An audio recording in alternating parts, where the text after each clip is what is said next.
And we are back. Thanks for tuning in to Realty. Okay, the question today would be to buy or to rent. When is a good time to buy and when is a good time to rent? Who should buy and who should rent? So with all those questions, is the perfect man to answer that questions would be James Ong of Fortis FP. Thank you again, James, for making the time. Thank you. Okay, to buy or to rent. Okay, that is another, like we said last week, that's a common dilemma that we are facing right now. So when you want to buy a house, you feel that it's better to rent. But when you are renting a house, you feel that you need to have your own house. So what do you have for us? Okay, we'll start with to buy. Okay. We look at what are the commitments or things people have to get ready in case they want to buy a house. In order to buy a property, you must at least have cash and you must be ready. In financial terms, you have the credibility, means you have credit, you can buy a house, whatever it is. And comes back to the need. Some people, what they want to do is that they find that buying a house is a more secure feeling. Means wherever the place I'm staying actually is the place where I actually own the property. So if you look at buying a house, for a start, there's a lot of financial commitment involved. You must get the money to actually pay for the house, and you must be able to secure a bank loan.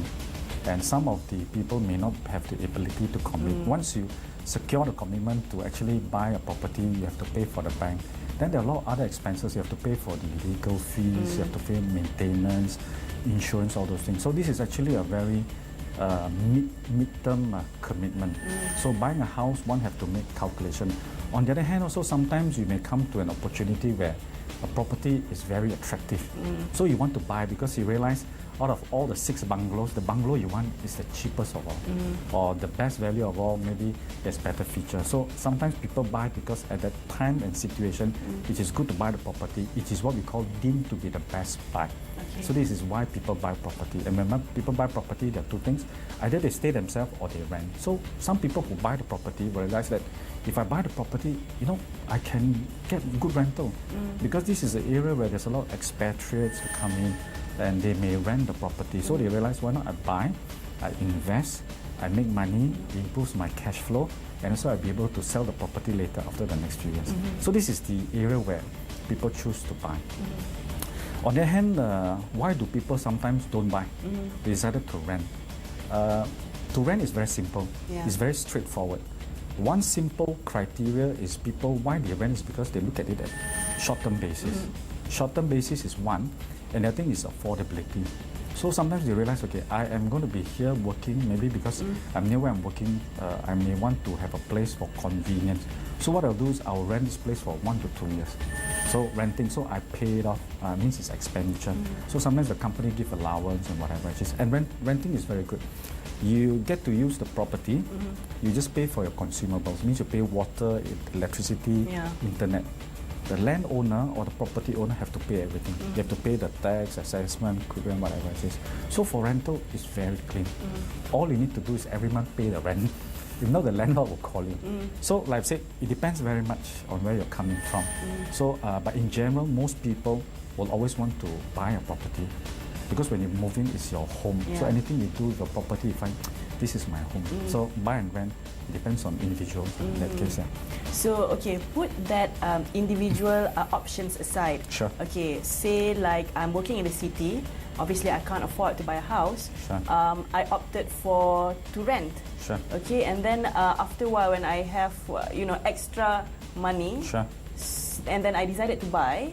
So, what are the things that I should look upon besides the finances? You know, when it's better to buy or when it's better to rent. So, when is renting better than buying?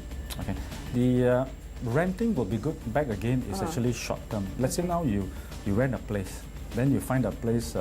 The rent may be a bit lower, but the problem is you may have a little transport problem. You may have to have your own car, then you'll be in the traffic for let's say 45 minutes one way. So if let's say end of the day you rent it on a short-term basis and you find out, if I rent, why not I use the money for better purpose, I buy a property. Back to your question is, what happens when I choose to buy? So if you want to buy a property, you have to look at the value of the property. Then you want to be able to get everything you want. Means that a nice property, nice neighborhood, easy to go to work. So the other variables other than property will be, are you able to accept traveling time? How far is your office? What is your mode of transportation? So these are the things that one has to consider.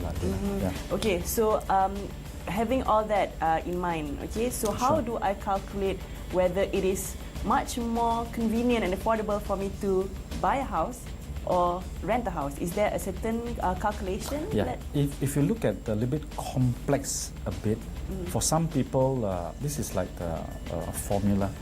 If you look at to rent, normally you see whether you want to buy a property. So some property when you buy, you have to commit a few other factors. You have to basically forecast what is coming ahead. If you buy a property and in the future, if you can have a look at the future and you realize that it is more worth it, then you say you want to do. So in order to calculate the future, the value of the property you buy will be like number one, how much cash you have to take out to buy the property. It means the cash you've taken to put the property. You have to look at the interest rate the bank is going to charge you if you take a bank loan. This is one. And number two, let's say in 5 years' time, will this property now which is 300,000, what will be the price of the property, let's say in 5 years? Whether it's 500,000 or still 300,000 plus, maybe 350,000. And the property in 3 to 5 years time, you may need to pay the tax, you have to pay the quick rent, all the local assessment, whatever.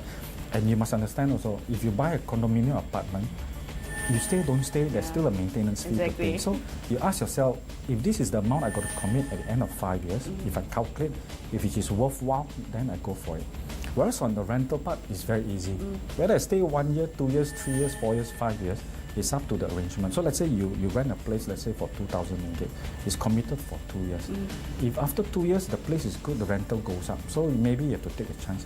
But sometimes for certain property, after 2 years, the rental actually reduces because there are more people, there are more units available and less people renting. So the two things is like rental is very clean cut, very simple, easy to calculate. But there are calculators who take all this in account to buy or to rent. But when you want to buy, you have to do some calculation. You have to put in a formula. What is the percentage of interest rate, appreciation, forecast, all those things. So this is a bit more academic. Okay. It's academic. It's not so easy to do it. You have to ask a lot of people, the professionals, to give you the figure to plug in. Yeah. Or in doubt, you can always come to Mari City Bank and look for you. Yeah. Can. Okay. Thank you so much, James. Thanks, That's all time we have for this segment. We'll be with James again next time. So I'll see you again on In Realty.